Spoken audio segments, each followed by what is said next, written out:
For about almost 30 years I spent working for a big multinational. So I've lived in different parts of the world, done a lot of travel.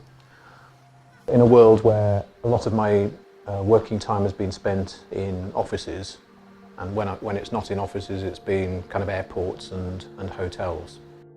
I've worked in Canary Wharf, the financial district, on the other side of London.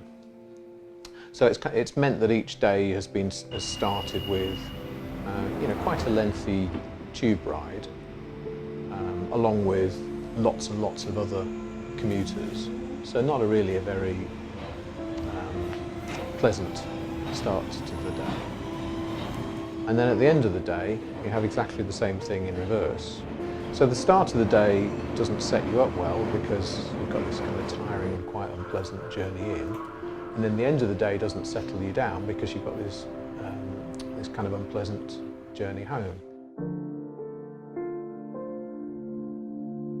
What I look for in life is the challenge of learning, of variety, and if I'm kind of focused on things which are of interest to me, that naturally gives me fulfilment. I had the opportunity to retire last year. We had a really good summer. I think maybe that was possibly a catalyst. And as a result of that, I spent a lot more time in my own back garden. Started off by just trying to learn all the names of the plants in my own garden, and there are a lot of those. Started to get more interested in the question of how can I get better fruit from the apple trees. And as I started to ask these questions to myself, and as I started to learn a little bit more about the different plants in the garden, that little bit of knowledge created a whole set of questions, almost like a hunger for more knowledge. I'd signed up for a Royal Horticultural Society course. I really enjoy learning, acquiring new knowledge.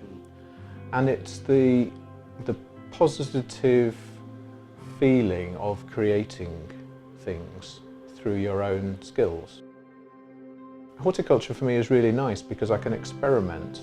I use my garden, I use the allotment as a kind of laboratory to try things out.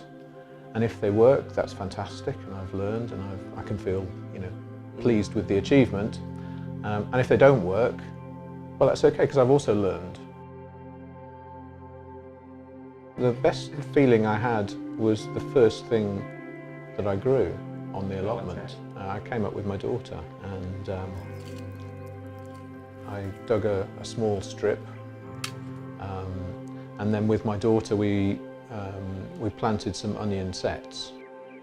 To be honest, that was the most satisfying thing, I think, actually just getting something into the ground and knowing that I was actually growing. I think horticulture just does teach you to pay more attention. I'm now much more aware of the fact that different seasons mean different things, and challenges are different, and how you react has to be different, and actually how you feel is kind of different as well. So I probably feel more in tune now, actually, with the kind of natural cycle of the year than I ever did when I was working in a big office. You have to kind of work with them, and that's what, for me anyway, what kind of being in tune with nature is. It's not fighting it, it's kind of accepting it and adjusting yourself to kind of fit with it.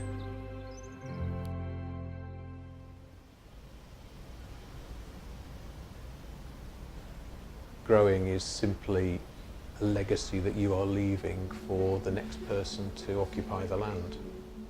If you do take the time just to kind of look around and realise that everything that you see is the product of something which people previously have put time and effort and thought into, actually you're starting to see some sense of residual history, aren't you, in the environment which you just normally take for granted.